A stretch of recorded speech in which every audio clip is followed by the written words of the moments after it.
G'day, I'm Luke from Drifta. This afternoon is going to show you a couple of trailers we're fixing up.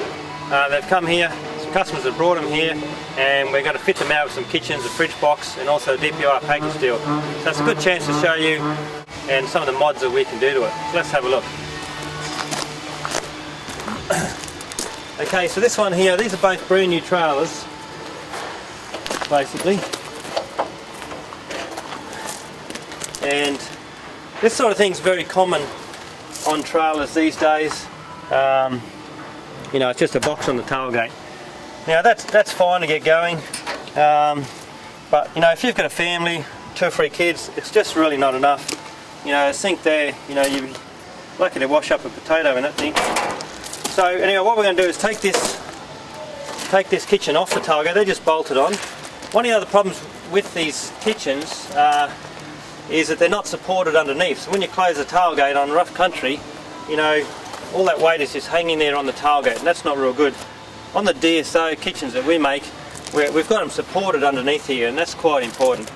Okay, so it can damage the hinges on the tailgate and also the latch. But anyway, we're going to take this off, and we're going to fit inside here a DPR package deal, so a DPR kitchen on this side and a storage box on this side. Now, because we've got some front drawers up there, or front access, we're going to do the kitchen a little bit shorter than standard, and that's fine. We can do that, no problems. The other thing you can see is these gas struts. Now, that's a common problem for a lot of these trailers. You can see there, you know, on that angle, you know, you couldn't even put an esky in that area, so it just really takes up into the space. Now, that's going to get right in the road of our kitchen, which is about this size here. We don't want to build a kitchen that's this high. It's just completely wasted space. Now, so we're going to take those off. The gas struts don't work real well anyway. Once you've got a storage box that comes out here, you just don't need the gas struts. So the first thing we're going to do is pull those off. If you've got a choice and you're going to end up getting a Drifta kitchen, ask them not to put the gas struts on, because they can charge, sometimes I've seen them charge, you know, $500 or $600 for a couple of gas struts. We've had that in the past, and first thing we've got to do is take them off, chuck them in the bin. Anyway, so that's what we're going to do with this trailer. One of the other problems is these type of latches, you know, they're okay for a toolbox. I don't like them on a tailgate. One of the issues is, you can see you're creating dead space here. That's what they latch onto here. So that's creating a bit of dead space. The other thing is these latches protrude in, you know, up to 80 mils inside the trailer. So that's creating more dead space. So, you know, if you've got the option, you're better off staying away from those type of latches. If you're getting some sort of trailer made, you know, you have to lock these as well, otherwise they just won't hold, they can undo. A lot of people are using them, but they're just not really suitable for a heavy tailgate, especially a tailgate with a tyre on. It's got a lot of weight on it, and these are just not strong enough. And they create a lot of issues with storage as well.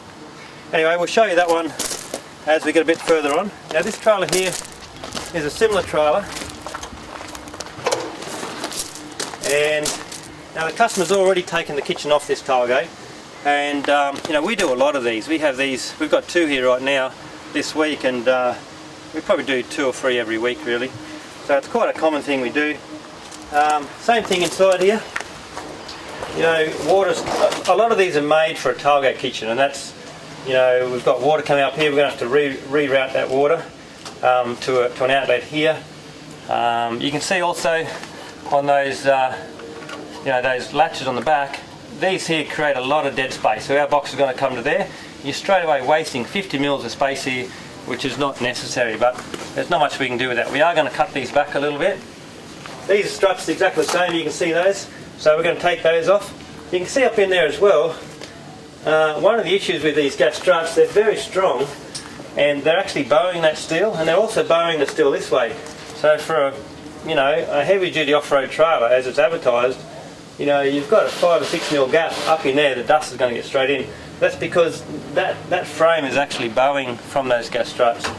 Now if we take those off, you know, that pressure will be relieved, and that now can sit down tight on this foam and do what it's supposed to do, which is seal that gap. And now we don't want to have to lift this bed base up and down on those struts, because we've got a storage box we can just pull out a lot easier. Okay, so what we'll do is we'll go down and have a look at the kitchens in the factory, show you how they're made, and then we'll also show the finished product fitting inside the trailers. Okay. Now this trailer here, we're going to put a fridge box package deal inside, which is going to have the 60 litre Evercool fridge in the back. Now, you can see the toolbox here, nice big toolbox, but it hasn't got anything inside, doesn't have a battery or electric. So what we're going to do, it's ideal for us because we're building our own trailers, we're fitting batteries up every day, so it's no problem for us to do this mod. And the customer said that he was in Sydney and he found it very hard to find someone who could actually, or want to put a battery in his trailer for him, and that's often the case. So we're going to, this box, see how they overhang the drawbar a fair bit, aluminium. Now we need to stiffen up that bottom of the box, so we'll do that with some carpeted ply. So reinforce it, we're going to put the battery in there, we're going to run the wiring to the fridge, hook all that. Now we're also going to run the Anson plug to the front of the vehicle so you can charge the battery when you're driving. We'll put some cigarette plugs in here, a voltmeter, a battery charger, and probably also some cigarette plugs at the back, so a Merit and a cigarette plug at the rear of the trailer, which is really good for light. So that's something that we can do really easy as well. Okay. Righto, so what we'll do is we're here in the kitchen factory. We'll have a quick look at the kitchens that we've made for the trailer, and we might as well have a quick look around as well, show you through the factory and what goes on here every day. So come down and have a look.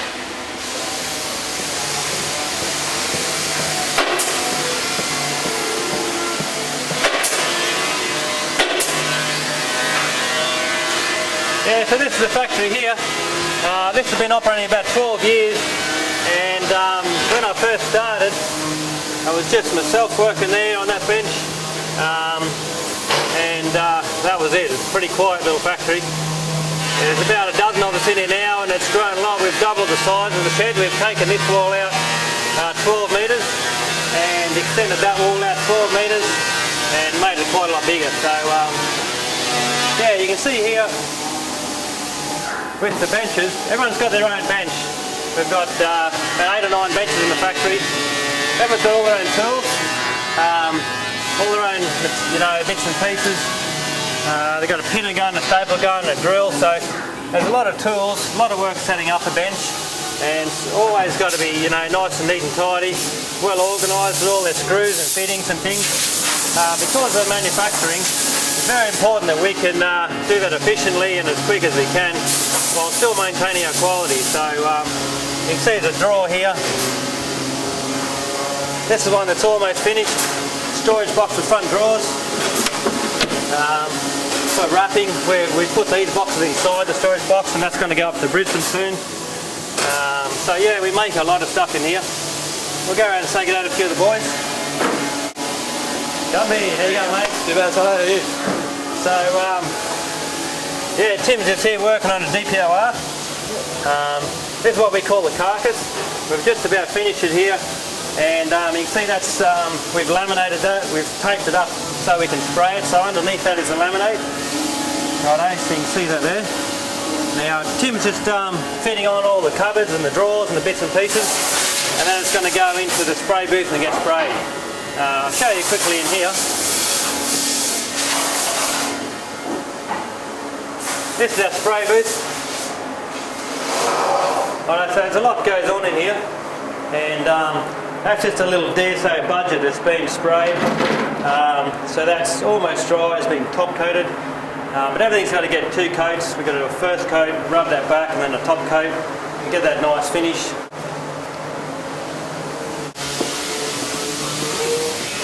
So how you going, Tim? No worries, mate? Yeah, good, mate. Good. These are all your parts for it? Yeah. So you got your cupboard, the front down the leg. That's our folding in there. That's going to go on here, screw on. That'll swing around. Part of the Drifta design is that hooks in there like that. So we sort of fit all those pieces together now, and then we'll unscrew them and then paint them, then put them back together again at the end. No worries, mate.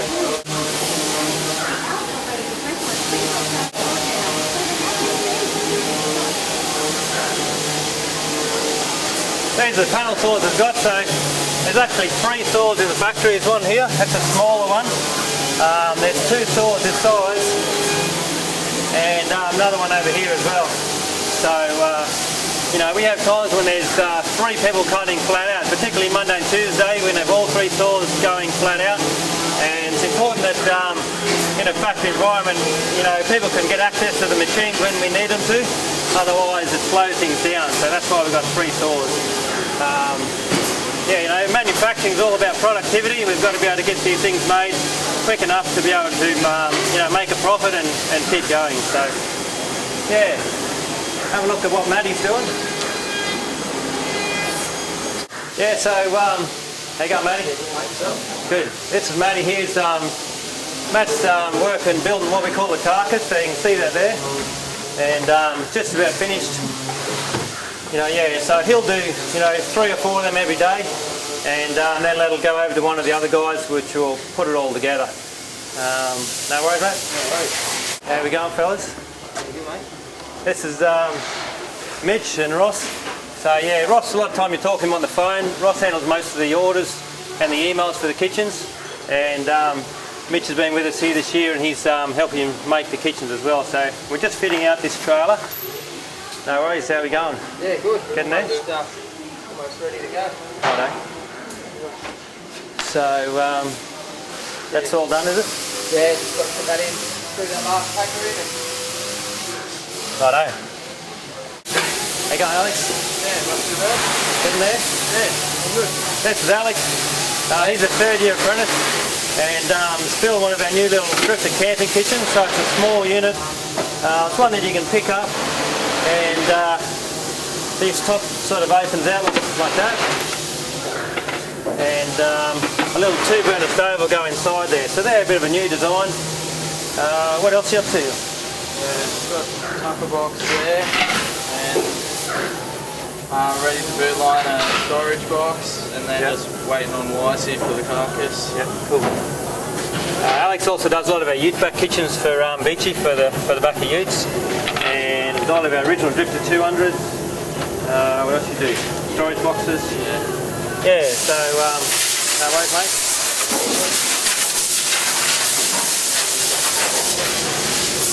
So this is Daka. How you going, mate? Daka's he builds the storage boxes out the front there, and also he's building on these drawers here. This has just come out of the boot, so these drawers will fit inside like that. Okay, now they're all taped up as well. So you can see that's taped up. That's the stainless laminate underneath that. Yeah, so Daka probably gets you know, 40 or 50 of these a week to build, and got to put them all together and sand them up, router them. All the edges are going to be routed, things like that. So it's a lot of work. There's a spray booth in here. That's what we call the black booth. So when we're spraying all these the blackened products, we have to have a separate booth to the other one. Go Forbesy. No worries, mate. So you can see he's in there. That's Forbesy. He's our manager here in the factory, and he's sanding everything down. He's about to spray them all up, and when it comes out, you know, it'll be that nice sort of finish. So we blacken the ply, and then we've lacquered it as well. So that'll turn into a really nice DSO to go on the tailgate of a camper trailer. Righto, Bo's over there boot lining. How you going, Bo? All good, mate? So Bo's doing a lot of drawers. They're all for beaches.